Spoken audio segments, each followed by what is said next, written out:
In this second presentation, I'd like to address a more personal item that has to do with my own research for the last 20 years. Although I am a dinosaur now, I wasn't when I began, because it was 20 years ago and I was in the prime of life, which apparently I still am. But it goes on. So every year during the month of June, we go out to eastern Wyoming, and we spend a month excavating fossils there. We've been doing this for over 20 years now, and we have uncovered an amazing story that's still being developed. It's not complete, but it's an ongoing process. So I'm going to take you through it fairly quickly because the hour is late, and I want to have time for questions. So we'll kind of zoom through the dinosaurs without trying to give them a short shrift. So about 20 years ago, I was invited by a friend of mine to go look at this site. And I went out there, and the ranch owner, who was a very astute older gentleman, took me in his pickup truck and drove up onto the top of this mesa and opened the door for me to get out. And I tried to stand on the ground, and I couldn't because it was covered with dinosaur bones.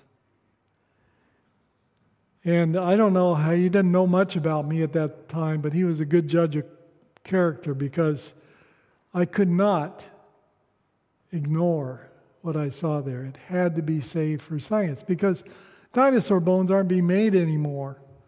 And so the data that we have there from a scientific perspective is unique. It's never going to be made again, and it is the whole story of the dinosaurs. We can't get it from anywhere else. The Bible doesn't give us any insights particularly, and until the kingdom, we won't really understand what's going on except what we learn by studying these fossils. So for me, it was a compelling argument for me to get involved in this, even though at that time I was working on fossil whales down in Peru. I didn't need another project, and I avoided it for as long as I could. But when that scenario developed there, and I saw these bones washing away every year and being lost to science, I said, I have to devote a significant amount of my time to this project. So that was my motivation when I began. It wasn't to prove creation or prove evolution or disprove anything. It was about preserving the data for science. To this date, we now have in Keene, Texas, we have a beautiful museum that represents the fossil finds that we have, over 20,000 bones, and we have quite a nice display there. So let's take a look at the dinosaurs in Wyoming that we have on our ranch. This is the most common dinosaur, one that you're probably not real familiar with. It's called duck-billed dinosaur, Admonosaurus annectens. It's 30 to 40 feet long. So it would stretch across the sanctuary, the length of the sanctuary, and then some. And it probably could lift its head up to maybe the top of the windows over there on the side. These are big animals. Here's what they look like with their clothes off. That's the way we see them. Second animal here is Anzu wiley, which is an oviraptor. We didn't know we had Anzu until 2 years ago when one of our professors who was out there working found a very unique bone. It's the bone that faces backwards on the foot called the hallux. And the hallux is unique to oviraptor. And so we knew we had an oviraptor. Suddenly, a lot of other bones that were associated with it made sense. And they all fit together, and we're developing a skeleton now of the oviraptor. Those are big, by the way. They're this tall. It looks like a chicken, but it's a big animal. In fact, there's one that they found recently in China that could look in the windows up there on the top. We have some carnivorous dinosaurs. We know they're carnivorous because of their teeth. Ablyssodon nanotyrannus, a very famous one that we found, the second nanotyrannus that was ever found. Some other forms. Dromaeosaurus, these are the raptors. Found a beautiful claw last year from one of these. Saurornitholestes. Nothosaurs are kind of huge lumbering things. They probably stand about this high. And they're covered with this inch-thick armor all over their back. And you can see it there in the picture. This is what he looks like when he's reconstructed. And those armor plates are over inch thick. They are solid bone. Then there's Pachycephalosaurus. Speaking of solid, their heads are solid bone. We think, the largest one that was ever found. It's this big and weighs about 40 pounds. And it's this high, and it's solid bone all the way through. We've x-rayed it. Here's what they look like. And of course, scientists had to do something with that big bony skull, so they said they must have butted heads. So that's where that came from. Struthiomimus is the ostrich mimic. That's Struthius is the genus of ostrich. That's what he looks like. The Celosaurus is a sheep-sized dinosaur. Triceratops is unimaginably big. We took out a skull from this animal a couple of years ago, and it goes from here to the tip of the nose is over 7 feet. That head probably weighs 500 pounds. By the time we get all the casting off of it, it's still going to be too big to manage. Here's what they look like. A little dinosaur called Troodon, chicken-sized or smaller. And of course, T-Rex, gigantic, monstrous predator. That's a normal-sized person, right? No, it's a little girl. Okay, what are we trying to learn? We're trying to understand the taphonomy of the site. Now, taphonomy is an interesting discipline. It has to do with everything pertaining to the dinosaurs from the time they were alive and walking around. What were they doing? What killed them? And then what happened after they died? Did they sit around? Did they get buried right away? Were they scavenged? All this kind of information, even to what happened to them after they were buried and how the chemicals changed in the bones and down to the time when they're excavated. So that's taphonomy. Taphonomy is a big discipline today in crime scene investigation. Crime scene investigation involves identifying a cadaver, trying to find out what happened to it, how long ago was it dumped in the woods or wherever it was, and then what happened after that. So it's an ongoing science. And if you like taphonomy, you like working with dead things, it's a good career path. Like working with dead things? All right, what happened to the dinosaurs? What killed the dinosaurs? The most common scenario is this one.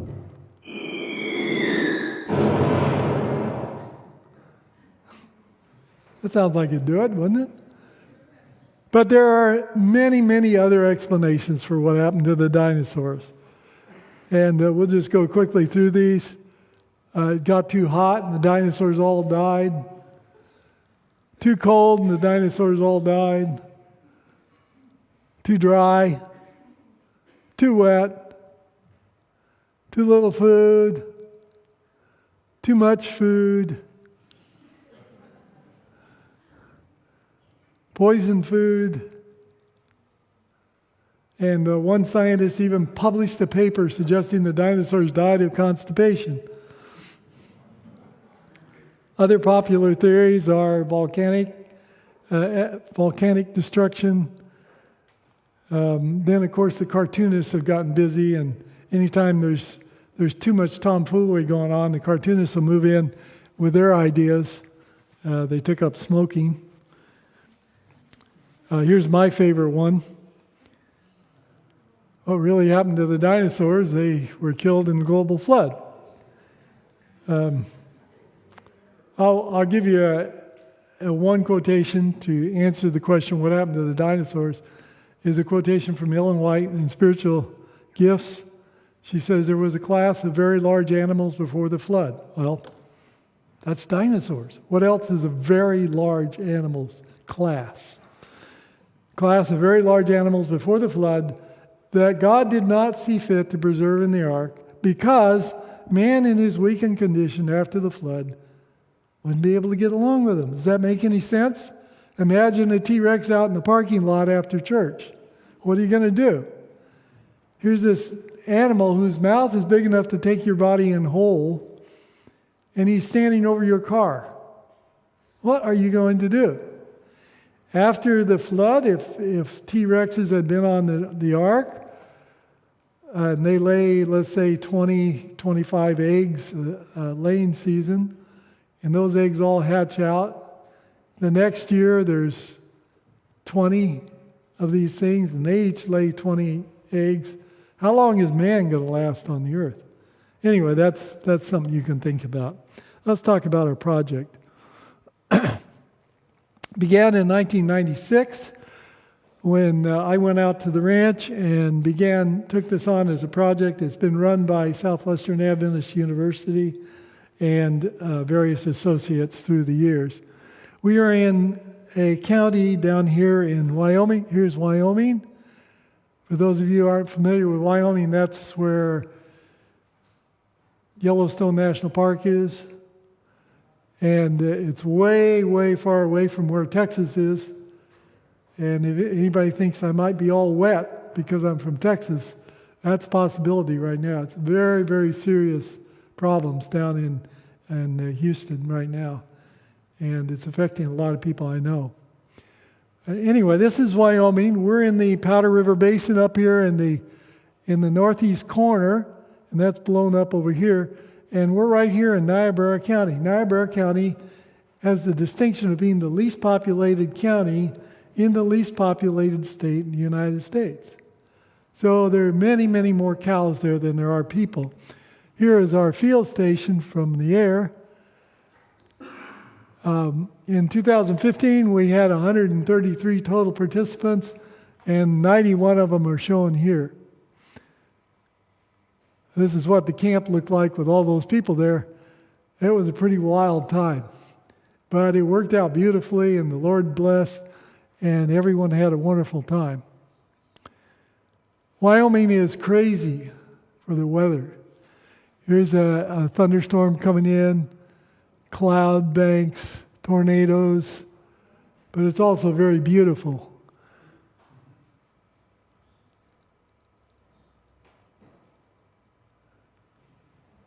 This is our camp. We have a really nice facility there. We have a 24 by 48 foot building with permanent facilities. We have bathrooms, showers, hot and cold running water, electricity, internet access, probably better internet than anywhere else in the United States. It's pretty good over here, but it's pretty bad over there in some places. And so it's really nice. And we all have our own private bedrooms. You saw those in the pictures. This is the leaders. Some of the crew. Notice how many years these people have been coming. Here's where we're digging, most of our digging in this area. And here's the reason why. Here's the camp right here. It's about a mile out here. We're about a mile from the camp. And this is the reason we're out there digging, because those red dots all represent bones at the surface. So there's no difficulty at all finding a place to dig. People often ask, well, how do you know where to dig? That's how you know. We went around and mapped all this stuff using the technology we developed, and I'll tell you about that now. We use high-resolution GPS. We have a base station, which you see here, that's over a location that's a known place. It's known within a few tenths of a centimeter. And so it reads the satellites up here. Here's the satellite antenna. It reads the satellites, and it says to the satellites, where am I? And the satellites say, You're over here. And it knows that's not true. So it corrects it back to here, and then it sends out a radio signal saying, warning, you're off by 2.5 meters. And at the other end we have the rover, and the rover has a radio antenna here, so it reads that signal. It takes a reading here, it reads the same constellation of satellites, and it calculates its position, and it's accurate. Here is a 1 centimeter square, and there are 10 points inside that 1 centimeter. The average error is plus or minus 0.2 of a millimeter. Plus or minus 2 millimeters, I'm sorry. Plus or minus 3 millimeters. And the elevation is plus or minus 5 millimeters. That's plenty accurate for mapping. So what we do when we find a bone is we bring in the GPS, we take a series of points on that bone, and they go directly into the computer, no chance of error. And then we take a picture of the bone, extract the background, and then orient that bone to those points. And then in the computer, that bone, picture of the bone, remains exactly where it was in the ground. You know what that means? We can reconstruct the quarry with all the bones in it exactly where they lay in the ground without the dirt there. Boom. There you see it. In fact, we'll go out here to quarry number 1 and just go through what we did over the years. This is 1999, 2001. By the way, these red dots are 1 meter grid, so that gives you an idea of the size of the bones. 2002, 3, 4, 5, 6, 7, 8, 9, 10, 11, 12, 13, 14, 15, 16. And I thought I'd get 17 in there. I was working up until the hour before I left for the plane. Didn't get it done, so you don't get to see 17. But that's a lot of bones. A lot of bones. No scarcity of bones at all. And as I said, those are 1 meter grid, so you get an idea how big those bones are. Here's another quarry, and this one we'll just jump into it right here, South Quarry. Here's another couple of quarries just to show you it's not unique. Anywhere you dig out there in that area, you're going to find this kind of bones. Here's a special one. This is where we got the Nanotyrannus. Here are some of the Nanotyrannus bones. Here's what he looks like. Here's his upper jaw. And by the way, at our museum site,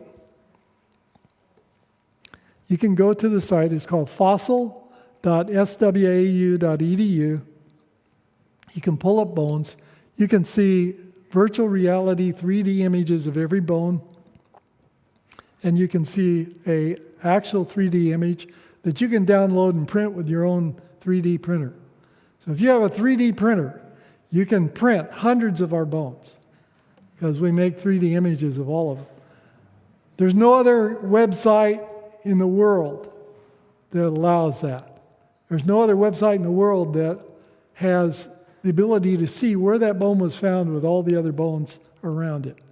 But you can do that on this Seventh-day Adventist Christian School in Texas website.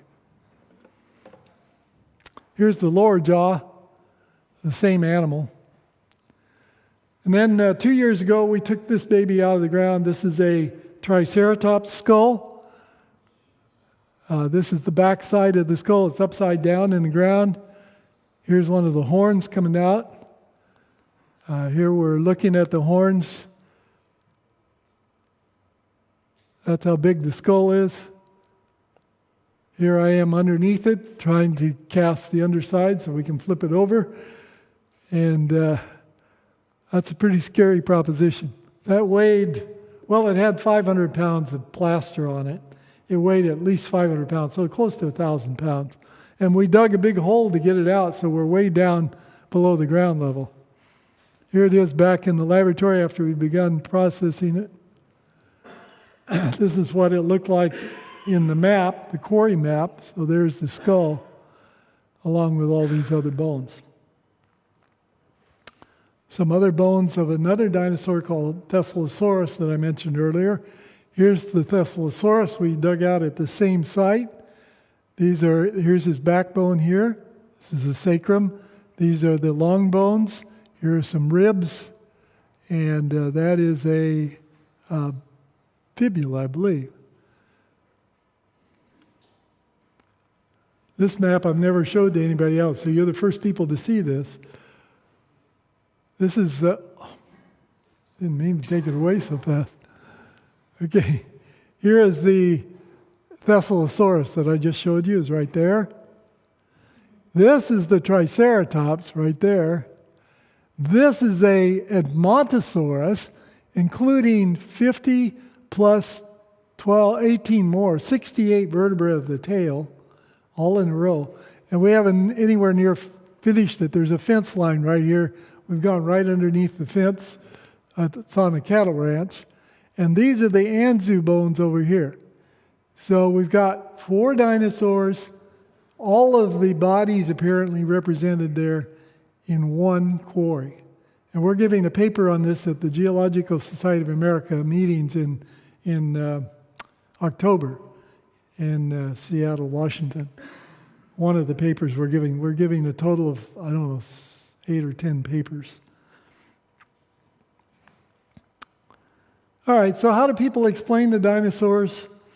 The standard explanation is that the dinosaurs were crossing a river. And it was a flood stage, and some of the dinosaurs drowned as they were crossing the river, got carried downstream, and caught in a bend in the river. What's that based on? Wildebeest in Africa.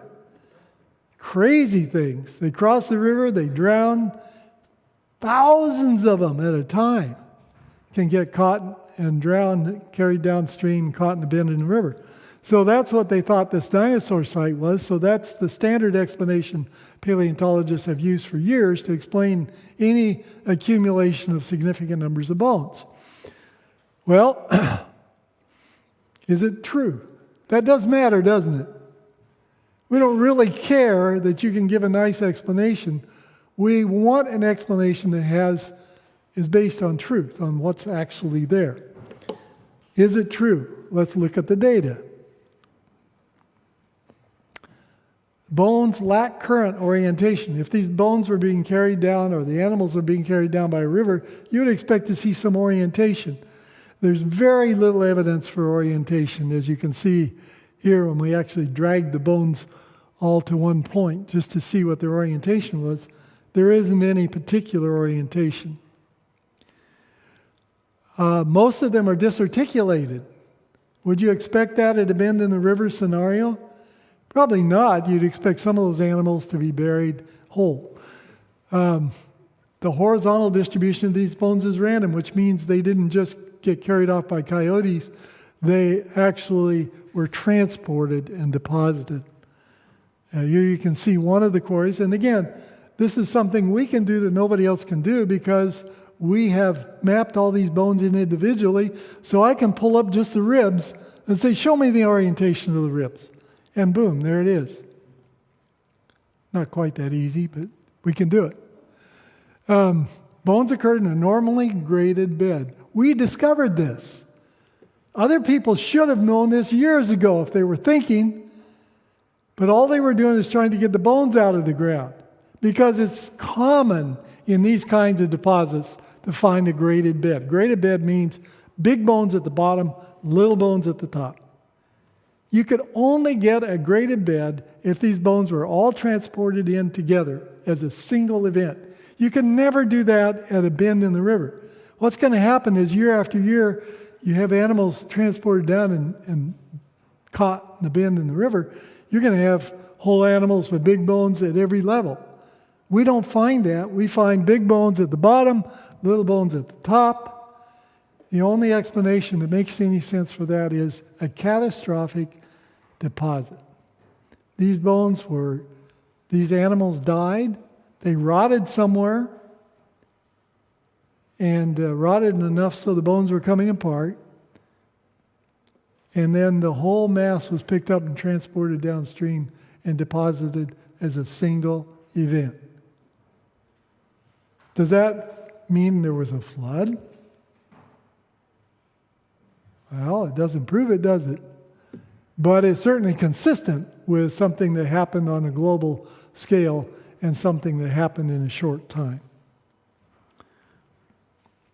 Here you can see the graded bed. This is the bottom of the bed, the first 2 decimeters, second 2 decimeters, third 2 decimeters, fourth 2 decimeters.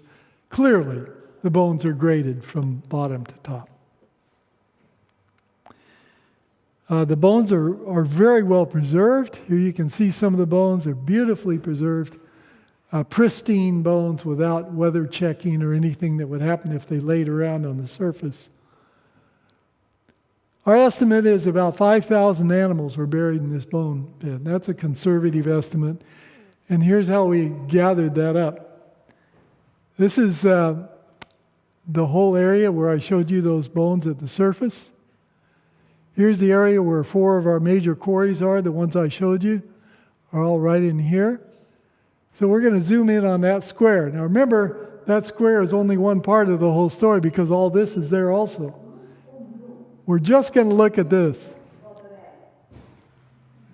All right, so we zoom into that square. Now in the computer, we strip off all the overburden, get down to the layer with bones, and then we take the quarries that we have excavated and use them as a paintbrush to paint in the rest, and that's what it looks like. We're not going to run out of bones, people. If you want to come join our expedition, if you want to spend some time in the month of June over there digging up bones, you're going to find some bones, I guarantee it. So we determined how many animals we have by looking at the number of square meters we've excavated and the number of particular types of bones we found in those square meters.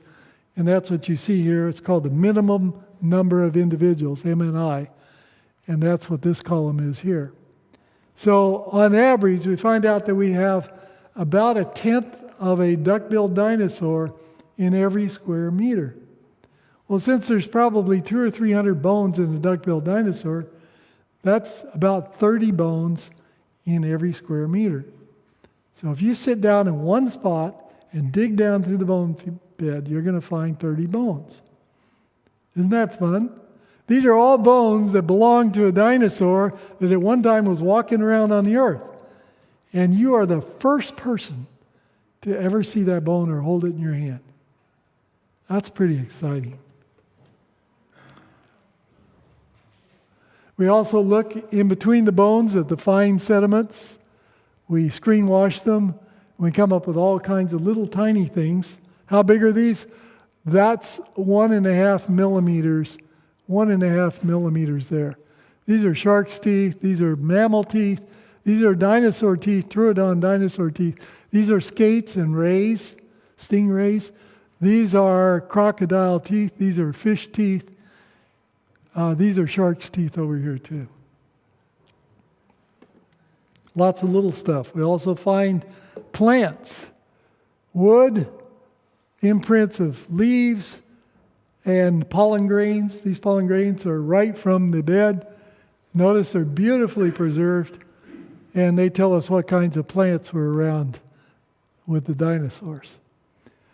We find some gastropods and pelecypods. I'll just skip that slide. Let's go to the model. This is the model we proposed. We presented this at scientific meetings and gotten some criticism and some kudos. But that's to be expected because everybody else thinks it's a river. After all, how would you get a bone bed? Because bone beds are made by dinosaurs crossing the river. So it has to be fluvial deposits, river deposits. And we're saying, no, it's not. It's a debris flow that carried these bones offshore into deeper water. Since this time, we have found evidence, a lot of evidence, for catastrophic emplacement of sediments and for seismic activity. So we have beds that are 5 meters thick what's that, 5 meters up to there? Beds of sand 5 meters thick that were shaken by an earthquake before they had time to dewater. So you had to bring the sediment in, and before it could dewater, before the water could escape from the sediment, you had to shake it. And when you do that, the sediments end up looking like this. Thousands, millions of tons of sediment shaken up by whatever activity was going on out there. That's big time.